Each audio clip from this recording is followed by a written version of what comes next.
Right, for the urinary system, the easiest way to break down the different parts are to think about the steps of urine formation. So first we have glomerular filtration, and then we have tubular reabsorption, and then we have tubular secretion. So the nice thing about each of these steps is that the name includes where in the nephron it's occurring. And so I don't have my red pen right now, but to review the structure of your nephron, remember that you've got your afferent arteriole, your glomerulus, your efferent arteriole, and then the peritubular capillaries. Okay, so if we label these, the one that's taking blood to the glomerulus would be your afferent arteriole. And then this is my glomerulus. And then this would be the efferent arteriole that's taking blood away from the glomerulus. And then the peritubular capillaries, which the name implies surround the tubules. Now, if we think about glomerular filtration first, we're going to focus, of course, on the glomerulus. And remember which part of the tubular pathway surrounds the glomerulus. It's the Bowman's capsule. So if I draw my glomerulus a little bit bigger here, I'm just doing 2 loops. Okay. Surrounding it would be the Bowman's capsule. And so remember, the Bowman's capsule has 2 membranes. It has an inner membrane and it has an outer membrane. And so this round part would be the outer membrane. And then the inner membrane would be this part that's right up next to the glomerulus.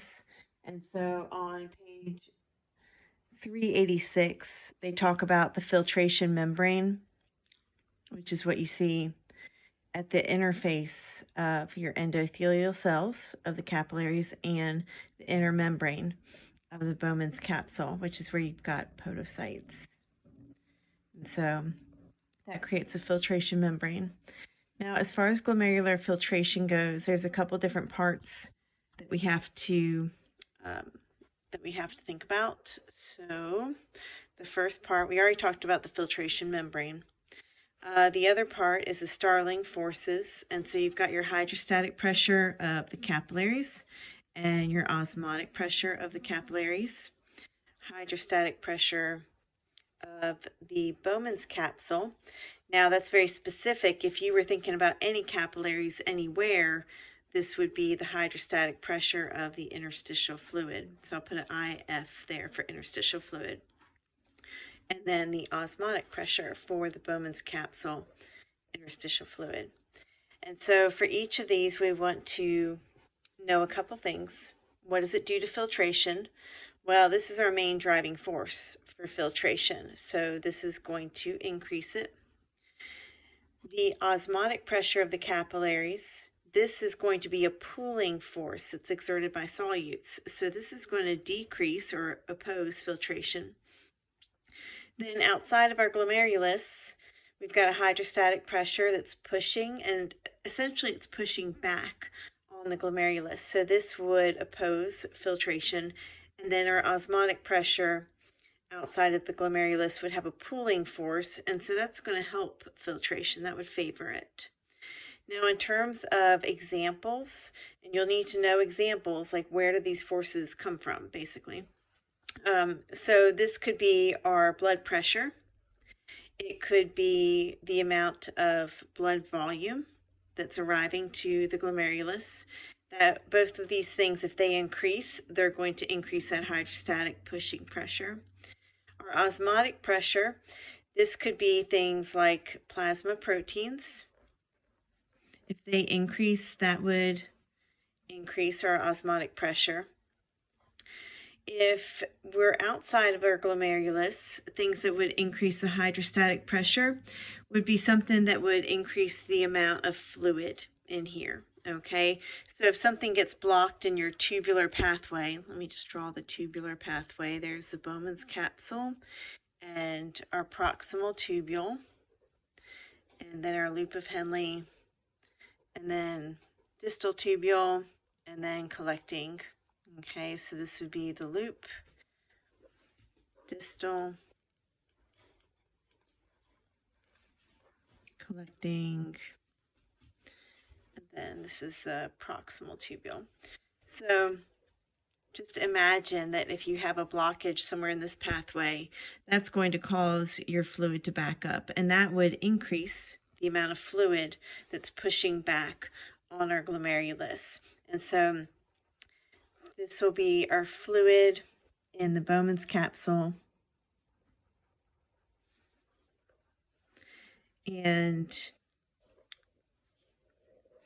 the osmotic pressure outside of the glomerulus would be attributed to solutes, and so these would be solutes outside of the outside of the glomerulus in the Bowman's capsule. And so sometimes, like if there's an infection and there's a lot of white blood cells, there's a lot of stuff outside in this Bowman's capsule, outside of your bloodstream, that can result in an increased osmotic pressure, just like the fluid will result in an increase in hydrostatic pressure, right? So you want to know the examples of, if this situation happened, which of these forces would be affected, which of these four things would be increased or decreased by a change in one of these examples. Oops. So that's part of our glomerular filtration, is the Starling forces. The other part that we want to think about, one other part, is going to be what happens when we have an increase or a decrease in this afferent arteriole. So remember, this is delivering blood to the glomerulus. So we're going towards the glomerulus. And if we vasodilate,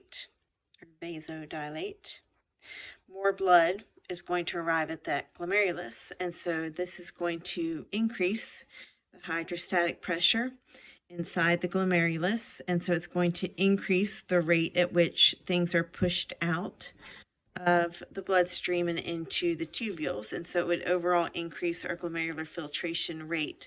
And this is going to be really dominated by our parasympathetic subdivision of the autonomic nervous system, and so this is what I refer to as the rest and digest. And then, so if we increase the amount of glomerular filtration, the glomerular filtration rate, and the amount of filtrate that we're creating, it's going to increase our overall urine output. Okay, so we're getting rid of more fluid. Now, if we vasoconstrict our afferent arteriole and we make it smaller, that's going to basically do the opposite. And so vasoconstrict, there we go. That's going to do the opposite. So we decrease our hydrostatic pressure, we decrease the glomerular filtration rate, and we decrease urine output, and we hold on to our fluids, okay? And this is going to be characterized by our fight or flight type of situations, which is our sympathetic subdivision of the autonomic nervous system. Fight or flight, because you might need, fight or flight. There we go.